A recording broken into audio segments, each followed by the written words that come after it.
Hi guys, it's Lance with Rainbow Guys DIY. Today I'm going to show you how to replace a raised bed in your garden. Last season I bought a kit off of Amazon that it was cheap, it wasn't made from good wood, the joinery was bad. I'm just going to say really bad. And it lasted most of the season, and then I just got in a rush and didn't build new ones this season for replacements. So I am going to go ahead and just build literally the simplest box. I bought 10-foot long 2x12 boards, Douglas fir from Home Depot. Literally just cut it, and they're 10 feet long, cut off the last 2 feet. Those are going to be the ends. So it's going to be literally just 8x2, really simple construction, just 3-inch outdoor screws, nothing fancy. I just kind of wanted to show how you can go about replacing your raised beds once they have reached the end of their natural life. So I'll get set up for that and we'll get started. All right, I think I'm in frame now. Sorry I can't get much of a closer shot. Maybe I'll take some pictures and show you, but I wanted to show some of the things I'm contending with on this.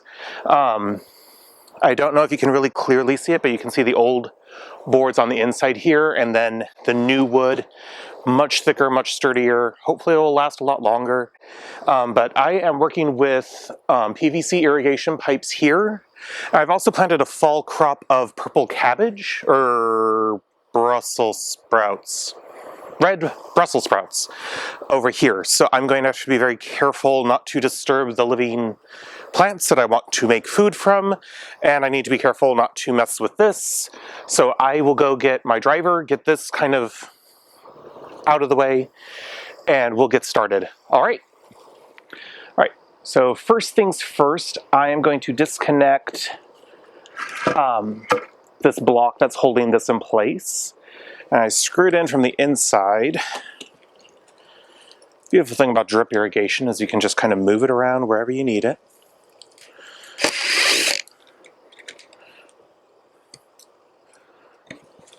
And there we go. Oh, that's right. There's a clip on here.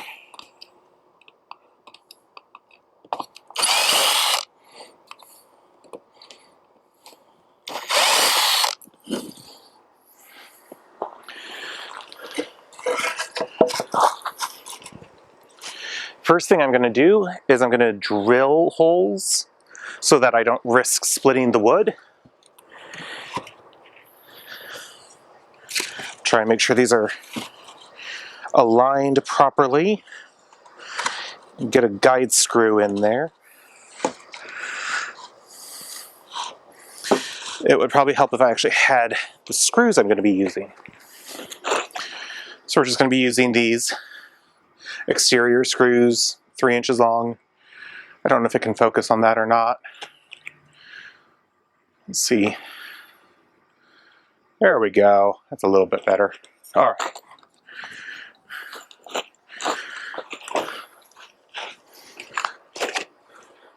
So like I said, first things first, we're just going to drill holes to start with.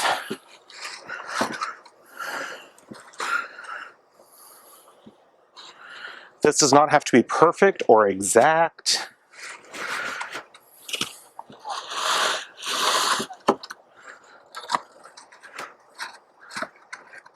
Just kind of do the best you can.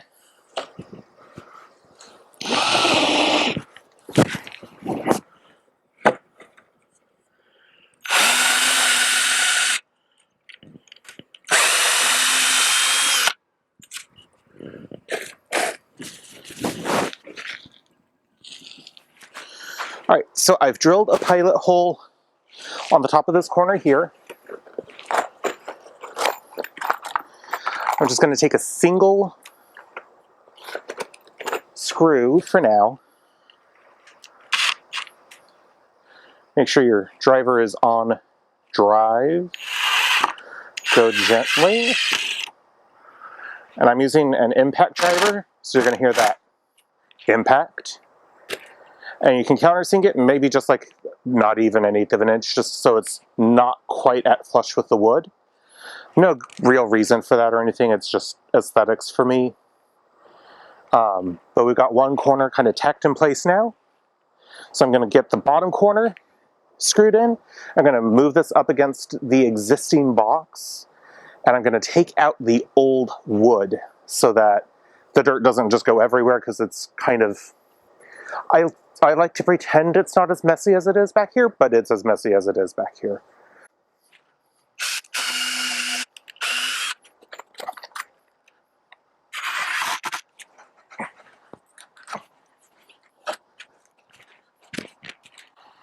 So I got some rocks stuck in the crack here because we're sitting on asphalt. So I'm just going to kind of work that out. There we go. Better. And I'm just going to drill this last one. I'm doing 3 screws at each end, for now at least.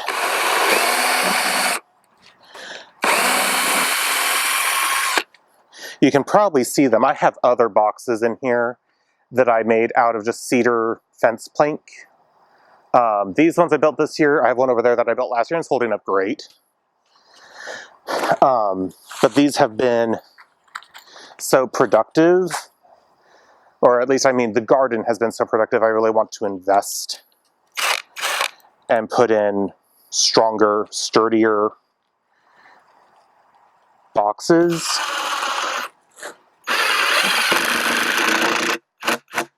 All right.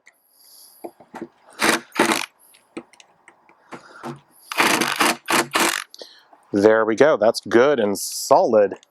So now I'm just going to bump it up as close as I can get. I think I actually want it to go on the inside of this. Have it on the inside of the water spigot. And then I can just put a C-clamp over this so that it actually stays. We actually ran the PVC ourselves. I'm going to go on a tangent here super quick. Bear with me. There's one of these on each 4 rows, plus, can't see them, but I have 2 stepped boxes here and over here. And each one has its own zone on the irrigation system with these great little beehive smart timers. And they have saved this whole garden. Like, it helps keep the watering regular and routine, which is even more important than anything else when it comes to watering, I feel. So I'm going to go ahead and try and get the rest of these put together. Hopefully I won't babble as much, so I'll just be building these up as we go. And I think I'm going to fast forward the rest of this.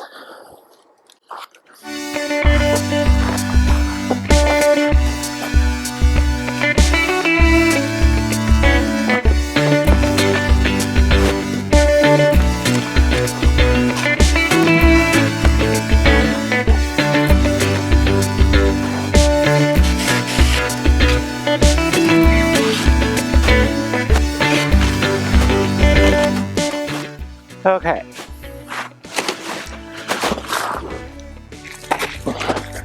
Gonna move on down to the other end here. I'm debating whether or not to just pull out the wood already without really having the structure in place. Might as well go for it.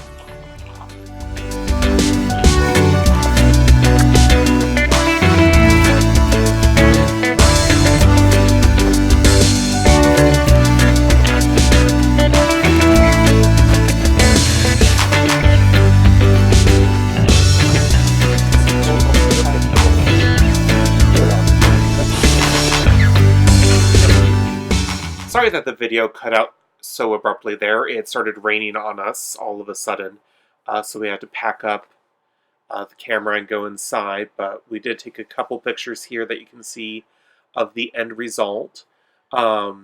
These have significantly more volume and can hold a lot more soil, so I amended it with sphagnum peat moss, steer manure, and organic compost to, first of all, build up the volume of the soil and also add more nutrients to the soil for future crops. I moved the red Brussels sprouts that were in there before, moved those to a different bed, and I planted this one with the. We planted two types of garlic and a type of onion, and I've never grown onions starting in the fall before, so it's a bit of an experiment. We'll see how it does. The soil is much looser and lighter than it was last year, so I have really good hopes for the garlic this year. If you like this video, please be sure to give it a thumbs up and share it with your friends. Also be sure to subscribe to our channel and click the notification bell so you don't miss out on any of our new videos.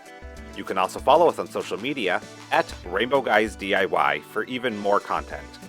See you next time.